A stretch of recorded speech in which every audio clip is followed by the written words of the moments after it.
കോൺട്രൈറ്റിസ് നമ്മളുടെ റിബിനെയും അതുപോലെ breast ബോണിനെയും connect ചെയ്യുന്ന കാർട്ടിലേജിന് ഫ്രീക്വൻ്റ് ആയിട്ടുണ്ടാവുന്ന ഇൻഫ്ലമേഷൻ ആണ് കോസ്റ്റോകോൺട്രൈറ്റിസ്.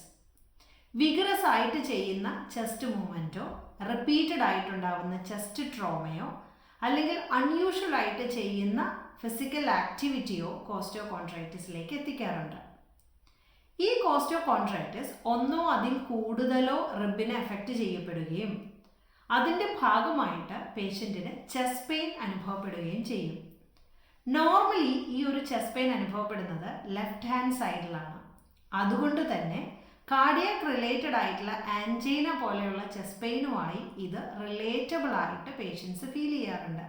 പലപ്പോഴും ഈ പേഷ്യൻറ്റിൻ്റെ ചെസ്റ്റ് പെയിൻ കാർഡിയാക് റിലേറ്റഡ് നെഞ്ചുവേദനയാണോ എന്ന് വരെ തെറ്റിദ്ധരിക്കപ്പെടാറുണ്ട്. ചെസ്റ്റിൽ ഉണ്ടാവുന്ന പ്രഷറും ആക്ടിവിറ്റി ചെയ്യുമ്പോഴോ ശ്വാസം എടുക്കുമ്പോഴോ ഉണ്ടാവുന്ന പെയിനുമാണ് കോമൺ ആയിട്ടുള്ള കോസ്റ്റോകോൺട്രൈറ്റിസിൻ്റെ സൈൻസ് ആയിട്ട് കണക്കാക്കപ്പെടുന്നത്. ഈ ഇൻഫ്ലമേഷൻ റെഡ്യൂസ് ചെയ്യുക എന്നുള്ളതാണ് ഇതിൻ്റെ മാനേജ്മെൻറ്റ്. NSAID പോലെയുള്ള ആൻറ്റി ഇൻഫ്ലമേറ്ററി മെഡിക്കേഷൻസ് കൊടുക്കുന്നതിൻ്റെ ഭാഗമായിട്ടും അതുപോലെ സ്ട്രെച്ചിങ് എക്സസൈസ് ചെയ്യുന്നതിൻ്റെ ഭാഗമായിട്ടും ഈ ഒരു ഇൻഫ്ലമേഷൻ നമുക്ക് കുറയ്ക്കാനായിട്ട് സാധിക്കും. ഇതൊരു സിവിയർ പെയിൻ ആയതുകൊണ്ട് തന്നെ ചില പേഷ്യൻസിൽ ഈ ക്രോണിക് പെയിൻ ഒരു ലോങ് ടൈമിലേക്ക് നീണ്ടു നിൽക്കുകയും അവരുടെ നോർമൽ ഡെയിലി ആക്ടിവിറ്റീസിനെ അഫക്റ്റ് ചെയ്യുകയും ചെയ്യും.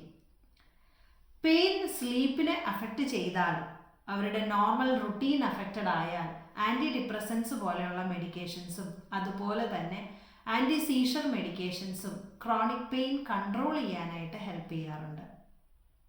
ഇതുകൂടാതെ നെർവ് സ്റ്റിമുലേഷൻ പ്രൊസീജിയേഴ്സ് വഴിയും ഈ ക്രോണിക് പെയിൻ ഒരു പരിധി വരെ തടയാനായിട്ട് സാധിക്കും. അപ്പോൾ കോസ്റ്റോകോൺട്രൈറ്റിസ് എന്ന് പറയുന്നത് കാർഡിയാക് റിലേറ്റഡ് ആൻജൈനയുമായിട്ട് സിംറ്റംസ് റിലേറ്റബിൾ ആണെങ്കിലും ഇവിടെ എക്സാക്ട്ലി രണ്ട് കണ്ടീഷനാണ്. കോസ്റ്റോകോൺട്രൈറ്റിസിൽ കാർട്ടിലേജിനുണ്ടാവുന്ന ഇൻഫ്ലമേഷനാണ്. ആ ഇൻഫ്ലമേഷൻ കൊണ്ട് chest pain usually patients complaint ചെയ്യുന്നു. ആ പെയിൻ കൺട്രോൾ ചെയ്യുക, അതുപോലെ ഉണ്ടാകുന്ന ഇൻഫ്ലമേഷൻസ് തടയുക എന്നുള്ളതാണ് ഇതിൻ്റെ മാനേജ്മെൻറ്റ്.